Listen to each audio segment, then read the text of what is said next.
Good morning, everyone. Here is Stefan Metro again on my BBTV live show with Adam Metro, my son, co-hosting the show.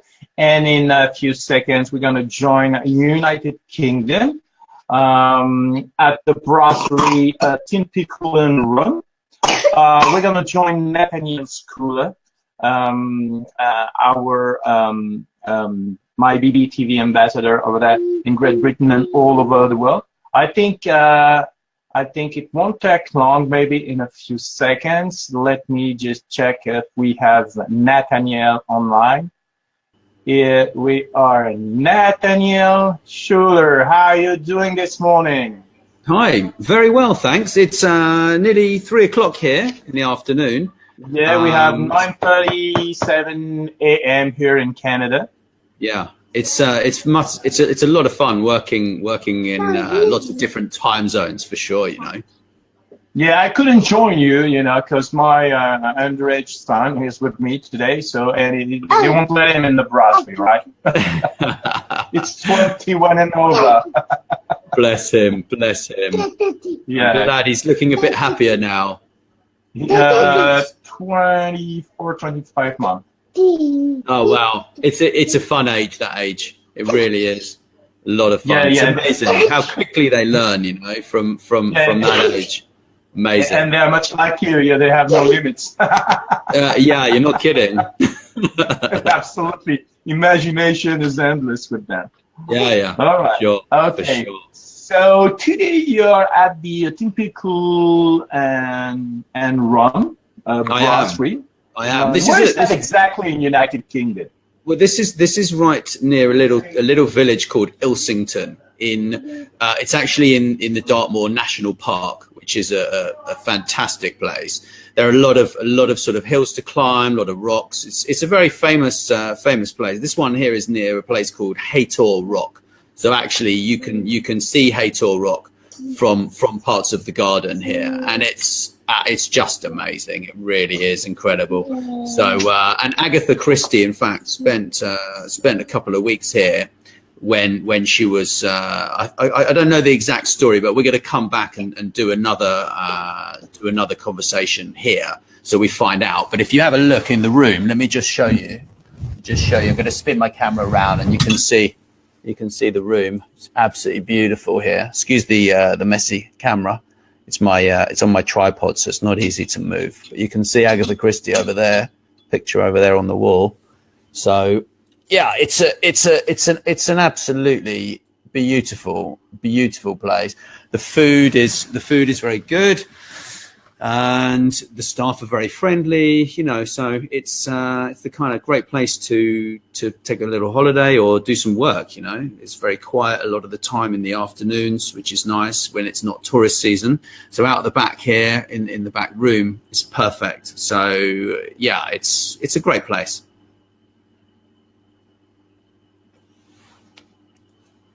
And yeah, I mean, in terms of what there is to do around here, a lot of people they generally just go hiking, go walking around, and yeah, I mean, I've been doing a few Facebook lives because I work very early in the morning usually, so I kind of take off maybe half an hour to have a break and get some fresh air in the morning.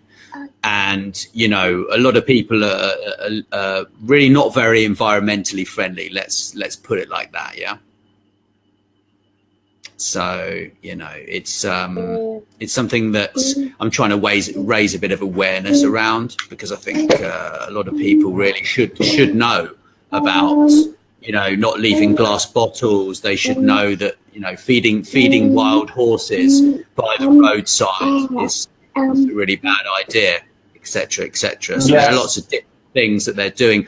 I mean, if you feed a wild horse by the roadside, you're going to attract it to come and eat out of your bin. So it's going to cross the road, and then a car's going to come around the corner and crash into it. So people really need to understand the ecosystem of the countryside before they start telling you should put your poo in a dog bag, when really a lot of people are told they need to put poo in a bag, and actually they just leave the bag in the countryside for the horses to eat, and then it dies because they build up these bags stomach, same as a cow. They can't digest them, you know, and there are a number of issues around this. And, you know, you're not allowed to cycle around here. There are lots of things that people do that are illegal and actually damage the landscape, damage the nature. So anyway, that's what it's like around here. It's beautiful, absolutely beautiful.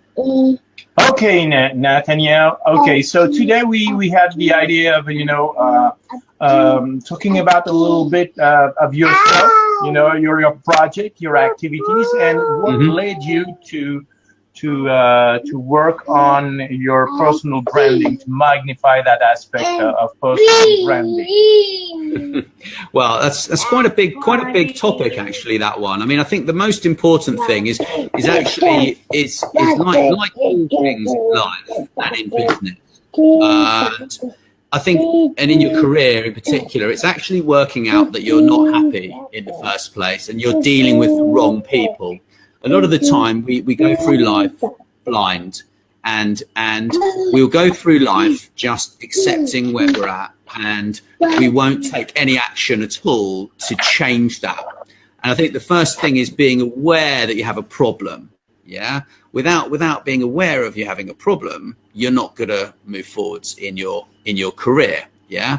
So for me, it was a case of being aware that I was actually putting a lot of effort in and generating a lot of awareness around who I was, but actually I went around it the wrong way. And like with most people in social media, there's an element of testing around that. And I managed to grow quite a big network with lots of very, very, you know, very, very well-known people, but actually realized that there was a limit to what I was doing. And that limit made me realize that I had a problem. So then I fortunately, weirdly enough, I actually met a brand marketer who had worked with over 70 global household names. And I met him at a baby group, which I was attending with my daughter. And she was about 1.5, maybe 2. So a little bit like your son, similar age. And I took her to a baby group in Hazelmere in Surrey, which was where I was living. And I met this gentleman called Douglas. And in fact, Douglas had worked with over 70 global household names, including Krug Champagne, Remy Martin Cognac. He launched the first brand strategy for Petronas, the oil company in Malaysia. And he was also a lawyer, so he was a barrister as well. So, and he'd written speeches for the president of Malaysia and various other people. So I spoke to him and we worked together over a period of say 3 or 4 weeks to actually shape the wording for my personal brand.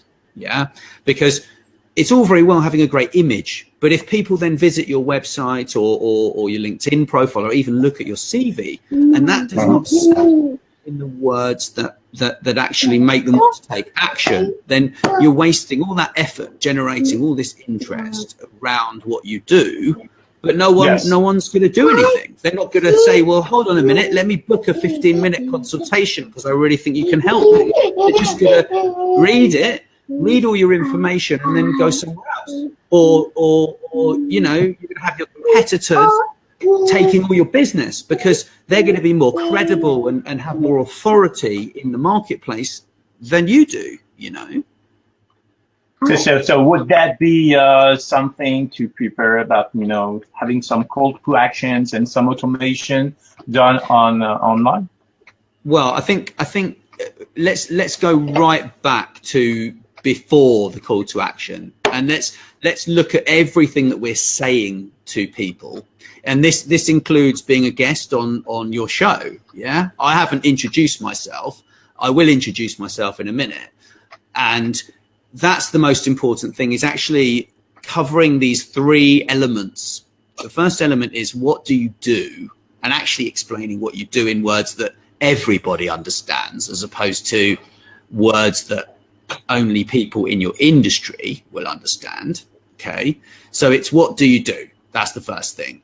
Then it's what gives you credibility and authority within your marketplace. So it's like, why would you speak to me? What would you speak to me about? You know, why would you value my expertise over someone else's? Yeah. And then it's, why am I different and or better than anybody else? Okay. And all of these things are unique to that individual. Okay. I mean, fortunately, I've worked really, really hard to get this right. And now it's finally paying off. You know, personal branding is not an immediate thing. You don't do it overnight. Okay. It takes time to perfect, to actually speak in the language that your audience wants to hear. Yeah. And I mean, and that's what happened. So IBM. Okay. So what do you do? I'm an IBM futurist. So I'm part of a global community around Watson analytics, and we actually help people to understand about analytics within business and the capabilities of artificial intelligence. I explain this in plain English that people understand. I also host a podcast with a fellow IBM futurist, Garen Kilpatrick. So we have from Toronto, right? Yeah, from Toronto. Yeah, and we have Canadian. He's Canadian. Yeah, he's Canadian. He's fantastic, and we have a podcast called nextlevelpodcast.com. And so we're up to about nearly 30 episodes. We've got around 9 episodes that are in the pipeline, but at the moment we've put those back on hold until we get our marketing training platform launched, which will be launched within the next few days. And so I'm a marketing coach. I'm a brand marketing coach. I help people to explain what they do in words that are simple for people to understand, build credibility and authority for them, and explain their key differences, so why they're better than anybody else. And that's what I do. So IBM came to me and said, well, we want you to join this futurist program. And I was like, okay, great. And then they invited me to write for Think Marketing, which is their marketing website that they had, and they've since changed the way they do that. But I also I write blogs and I write articles for my own site, and I interview lots of people. But recently I thought, well, I need to get into live video and actually do more live video, because a lot of people are really interested in what's going on in my life. And, you know, I'm the guy that goes out there and pushes the boundaries. I'm the guy that might run a Twitter automation that drives people crazy, that they don't like. Some people, yeah. I'm the guy who steps that little bit further forwards in the way that he does things, and that's who I am, basically. And if people want help with their marketing, we've got a 2-week trial that's running on the Marketing Income Lab, marketingincome.com, and that helps people to make more money, to grow their networks, to sell more products, you know, sell affiliate products if they want to. And we're just in the process of recording videos so we can actually explain that to people so that, you know, it works, basically. But I mean, I've recently helped a gentleman who's been in marketing for 20 years, and that's on my LinkedIn profile. And you can actually see his LinkedIn profile is amazing. The chap used to be Tim Elliott, his name is, and he used to be a tutor for the Chartered Institute of Marketing around digital marketing, and his profile looks amazing now. And we work together with him and with Garen to get it right, you know. And that's the same. I mean, LinkedIn, I got this award here that LinkedIn, you know, I don't normally carry this around, but I thought I'd just bring it with me.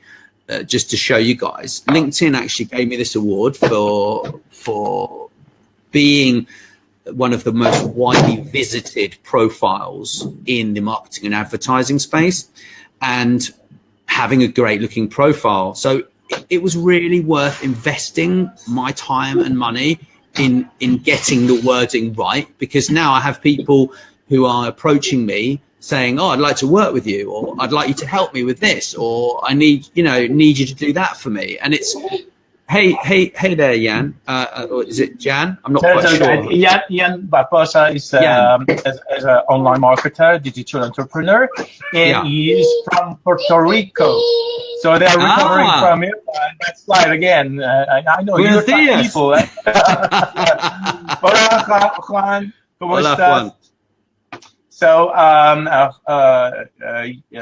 Jan Barbosa or Juan, I don't know how you pronounce that. I think it's Jan. It must be Jan. It has to be Jan, you know. I hope we can have him one time. Once. Why don't we ask him if he wants to jump in and have a conversation with us? That's a good idea. Let me just check. It might be in his online. Might be in his pants still or something. It was like Star Wars. I had tremendous time to pronounce Han Solo. I was saying Jan Solo. So I don't know if you pronounce Juan, Jan, Han, Jan. I don't know. He needs to jump with us. I'm trying to find him online. Oh God, it's always hard to catch everyone because it is. Little by little, my BBTV is becoming more and more popular. For sure. I would say my connection is wobbly after hurricane. I can believe so.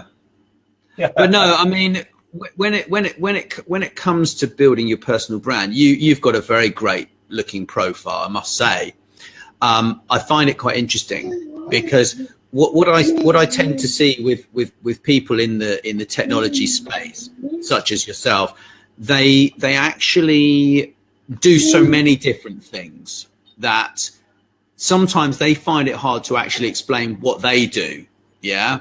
And I think because a lot of the work they're doing is quite secret, they actually make a point of making it quite elusive and quite sort of mystical, the way that, and this goes for, I mean, I've got a very I had a very good mentor. He's not a mentor anymore because I have lots of advisors, but I think he has a fantastic profile, but he doesn't really tell you what he does either. You know, I think in matters of personal branding, it's a mistake because you already told us at the beginning of the show today that if a 5-year-old cannot explain in simple words what you are doing or what his dad is doing, forget about that. How does the other customers or prospect are going to guess what the heck are we doing? However, where the hell are we?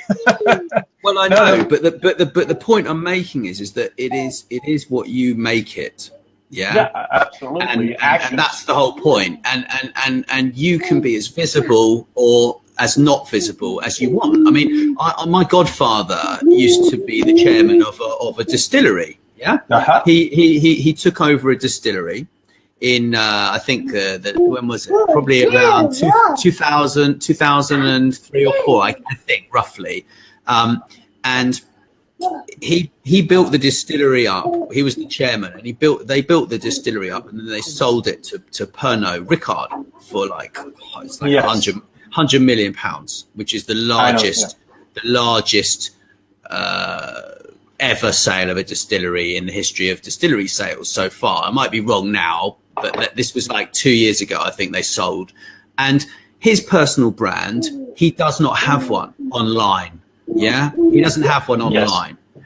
But when you meet him, he has a very strong personal brand. Yeah. Mm-hmm. So the way I look at it is it all depends on what you want to do and how you want to do it, and actually what you're involved with, and how you want that business to grow.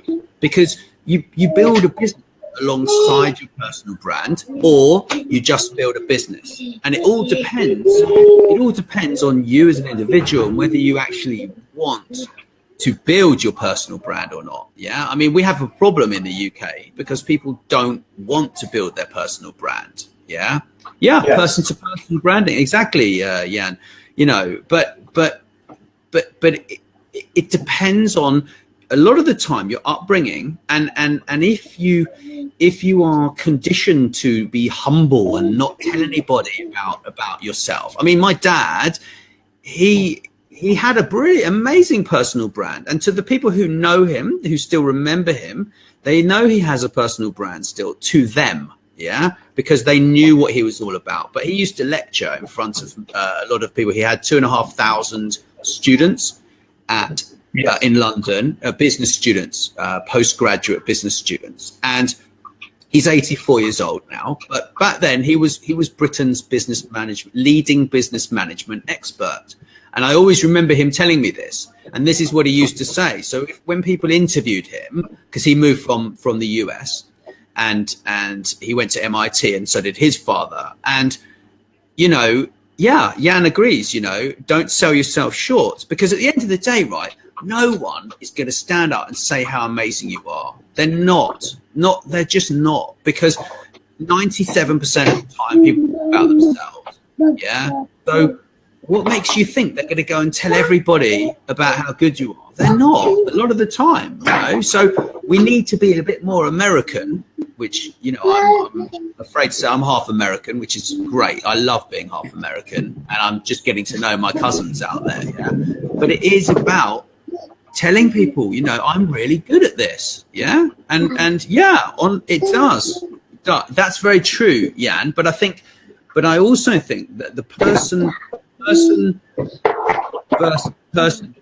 brand can actually also improve by having the right wording, because wording is what actually helps you to explain what you do in words that people can tell other people about. Yeah. So yeah, absolutely. Yeah, but it's the most important thing is, what do you do? What gives you authority and credibility? And why are you different and or better than anybody else? And these are three key elements there. And then you take those elements and you build the wording. Once you've built the wording, and you can then take that further and go for the image. Yeah. I mean, I'm sitting here, I'm in a 3-piece suit, right? This is my image for today. Yeah. I have a flexible image because I'm quite sporty. Yeah. So don't feel that you're restricted. We're not restricted anymore. I mean, I was talking to a friend of mine the other day. She used to take pictures for celebrities. Yeah. She actually used to take headshots. Yeah. And we agreed. She took photos of like President Clinton, Nelson Mandela, like loads of top presidents, yeah, and celebrities. And we agreed that actually the line between professional and business now is being blurred, yeah. And that is also something to bring into your personal brand. People want to get to know you. Yeah, they want to have a bigger connection with you. And the more personalized the marketing is becoming, which, you know, no one can stop it. It's on a roll now. And the people that don't embrace it are not going to make any money, and they're going to be out of business. 80% of companies are not using, the data that they have properly, and they're not integrating it. So, you know, we're in a very strange place right now. We have the capabilities to actually assign a salesperson to a specific individual at a prospect at a company based upon them liking the same football team. Yeah, that's the kind of and location and the age and the family interests. You know, we have so many capabilities right now, and if the personal brand is not authentic, like a lot of people, they get other people to write their profiles for them. If you get someone to write your profile for you and you don't have any input into that process, you're just fake, but no one likes someone that's fake. We all want people to be authentic, so I'm quite excited. I think the world is a very exciting place, that's why I bring my shades. It's shades on, Very good.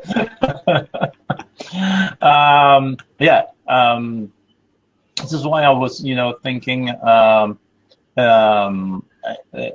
about your website, and so netschuler.com, and as well as the marketing lab. So are you gonna help people to build, because I know that LinkedIn is also about personal and more professional branding, but one issue with all the social media would be the users engagement.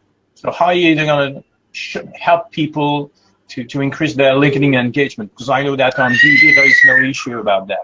Yeah, well, the problem with LinkedIn is there are a number of different problems. I think personally with LinkedIn, I think firstly is that they don't have live video. That's the first problem. Yeah, they don't have live video. They have video, and you can upload a 10-minute clip to LinkedIn. In addition to them not having live video, they don't actually have a way you can upload a video yet to your profile, yeah, which is a big problem. And yeah, Jan agrees, authenticity is key. I mean, I think with LinkedIn, I think people are actually not visiting LinkedIn as much as they could do. I think that's certainly one of the problems with LinkedIn. I think also the user interface on many of these platforms. Yeah, exactly. They're tinkering with video. That's what Jan says. He's right. Thank you, Jan. I totally agree with you there. They are tinkering with video, and you know, it's something that they could change. They could change, yeah. But I personally have, whilst I like LinkedIn, I find that the groups have actually, the engagement within groups is very difficult. I think there are many things that can actually change on LinkedIn. I mean, I'm finding quite a bit of engagement on LinkedIn now, but only when I put the time and effort in myself. And that's the thing, is that all of these platforms take so much time and effort. I would rather be on a Facebook Live video like this one, for example, and actually have people, you know, ask me questions or say hello, and then that actually creates amazing inbound inquiries. I mean, that's what happened to me the past few weeks. I just decided, I went and I had a meeting with a hypnotist, and he is a very interesting individual, and he said, you're really, so when I arrived in the car park, I thought, you know what, I'm starting live video again. And I arrived at the car park at this castle, I think it was, and I sat there and I did a live video, and actually that live video, as soon as I'd met with him, he turned around and he said, yeah, so yeah, Jan doesn't get alerts. Exactly. There's problems with LinkedIn groups. So he said to me, you need to do more live video, because I did a video in the car park at this place in my little sports car with a roll bar and whatever, just being myself.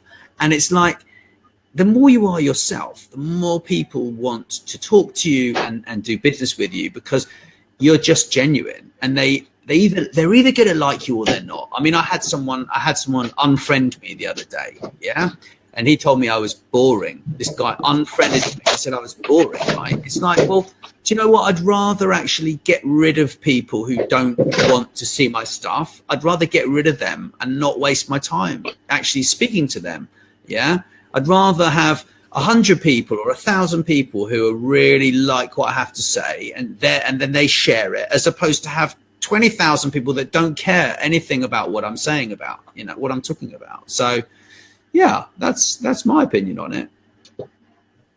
But you know, yeah, sorry, go on, Stefan. Yeah, so Jan was saying from live from Puerto Rico, they're tinkering with video now and yet not mastering it. Yeah, I do concur with Jan. Today, it's not about being oneself on one POV video, you know, talking again and again. Even if you have guests, you know, it would be whether about yourself or whether about your guest. That's good, but we used to do that in the 90s. Come on, we're 2018 almost, right? Looking for 2020. It's no longer about ourselves. It's about other people out there. You know, Jan was also saying that you know, it was about authenticity, and he was mentioning that he was in 4 group that don't even get alerts, so message gets lost in LinkedIn. So I maybe most of platforms now are maybe lost in translation. Bill Murray would love to feature a movie about that. And they have hard time to to get people together, to get them connected to each other. Yeah. I mean, I think, yeah, but sorry to interrupt there, but I think also in a lot of these places, there's a very competitive mindset. Yeah.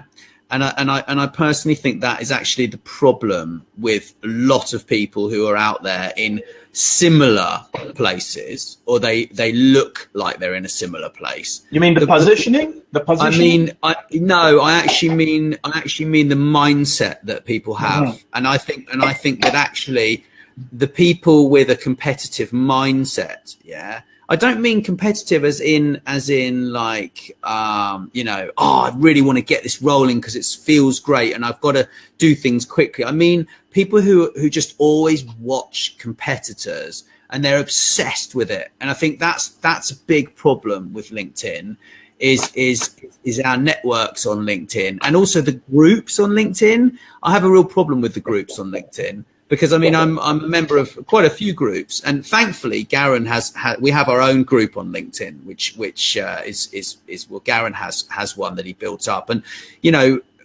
we will be focusing probably on building that, but even further. I mean, we're up to nearly 20,000 in there, but the thing is that the beauty of groups is you can actually send direct messages if you own the group, and I really like being able to do that, yeah, because it becomes like a free email blast. Yeah, I quite like that. Sure, you don't own it, and that creates issues in itself. I'm a big believer in building your own mailing list, but the thing is that actually it's a lot harder now to build a mailing list. It's a lot harder, and I personally think that we've got a lot of interesting things happening in technology with chatbot technology. Certainly Facebook becomes your broadcast medium. Yeah, there's some exciting stuff going on. Yeah. And do you think that some new technologies is using strategies and disciplines such as account-based marketing would bring something to the table of interaction, of marketing automation? Because we cannot be live 24/7, 365, exactly, unless we are hundreds or thousands, taking care of one channel. Yeah. But that would be the end of what I say the solo entrepreneurship and become something more collective entrepreneurship with co-writers, co-authors, co-owners. It's all about I love the Star Trek mindset. The Star Trek mindset, because it's all about the federation. Yes, I agree. Idea, concept, and I think if we do that in the future, sharing values, sharing revenues and added values would be something more social. Yeah. It's not always all about technology. Because a chatbot, if the chatbot is pitching you the same question or answer 100 times, you're gonna start getting nervous about it. So stop with it. Like we used to have in the 90s and in the 2000s, those telemarketers calling home. Now there are so many technology that you can absolutely blacklist them. You can also have some devices on your phone that are detecting that they are calling from a call center. If they are shuffling their IP addresses from their automation calling machines and so on. Now with social media, with the internet gig, the shot can comes from everywhere. Even behind your I mean, I think if we actually take a step back a little bit and we look at the demographics of people, and we look at your son there, for example, if we actually look at the age of people, the location of people, and actually how they want to be communicated to, for me, if I can go to a website and I can find the information that I want and I can get the actions taken to make something work for me, I don't give monkeys, right, if it's a human or if it's a robot, but if I want to speak to someone and I can't speak to them, that makes me mad. And if I have to go to a telephone and I have to phone them, and then I can't speak to someone because I have to go through 10 different messages, that makes me mad. That would be a corporate Australia, right? Yeah, well, whoever. But the problem is that actually businesses of that size don't care. Okay, because all the other businesses of that size are doing exactly what they're doing, because people as consumers have actually accepted mediocrity on a massive scale. Yeah, okay, and this annoys me, right? The people who make this stuff work properly are the people who are going to stay in business and buy up all of these people. Yeah. How will chatbots affect engagement? AI. Well, it's going to increase engagement until the point where people realise they're talking to a chatbot. I mean, that's the challenge. Is actually, do people care that they're speaking to a chatbot or not? I mean, that's the thing, isn't it? Or do you want to tell them they're speaking to a chatbot? I mean, it's kind of like, how cloak and dagger do you want this to be? Do you know what I mean? Yes.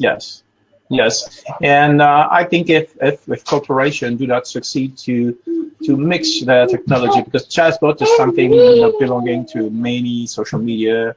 We have some great ones here on Facebook, but if you do not make a quick transition in your funnel, if you are not driving that audience, and then differentiating who is a passenger, who is passing by, and who really would like to engage. Not engage in the terms of big data and statistics, just to have some ego metrics over that, but it's all about, I need to have a human contact. I need to be guided and not by a robot. Exactly. That robot really should be really advanced. I don't think we are yet there with artificial intelligence. No. But I think if the chatbot hand over to a predictive dynamic content that follows a scenario, you can provide white papers through email. You can provide videos to watch, because they need to be exposed to a video message with added value content. They could be downloading brochures, but even that, those three predictive generated dynamic content, they will never replace a live chat or a video live chat or a phone call interaction with a human being, because business is done between two individuals, not between a vending machine well, and someone putting a coins, insert the coin, and you're gonna have your Coca-Cola or whatever. I don't know. I think it depends on who the people are. I mean, if you get a chatbot right and you program it right, and it provides the information people are looking for, it's all down to who is actually buying. It's who is the customer engaging with the chatbot. What do they want, and how do they want to receive that information? And then, boom, you can either make or break your business. So that's it from me for today, I'm afraid, because I have to go and pick up my my lovely girlfriend's boy from school. I'm just picking him up today. So we're digital entrepreneurs. Absolutely. Absolutely, Nathaniel. We are digital entrepreneurs, but we're also in life we are real dads. Well, I'm trying to be. It's difficult. My wife is 3 hours away with my daughter, and that's a difficult relationship. But hey, we live and learn, and we can hope that tomorrow is better than today. That's the principle. Okay, Nathaniel, I would like to thank you for having those awesome moments with us and taking time to speak to the community. We can expand more upon what's going on in the next few weeks. Do you think we could have the opportunity to have one session with you and Garen? Yes, I'm trying to organise that. and I'm not sure exactly when that's going to be, but Garen is really excited to. Oh, no rush. Yeah, He's really excited. Yeah, he's really excited. So we're just getting our new video sorted out, and we're planning that out today. So in the next few days, we will be recording that and getting that on the website. I might even come back here later this afternoon with Ruben and let him be the cameraman. Yeah, so why not? it could be fun. It could be really good fun for him. Yeah, he loves video. I'll be around. All right. So we're gonna finish. We're gonna finish on Ian Barbosa from Puerto Rico comments. He hopes that artificial intelligence makes our life easier. Well, as long as he could pick up the kids at school for us, that would be nice. Nathaniel, thank you for your time. Also today, and we will be soon back on my BBTV. Take care. Thank you. Thank you. Bye bye. Bye bye.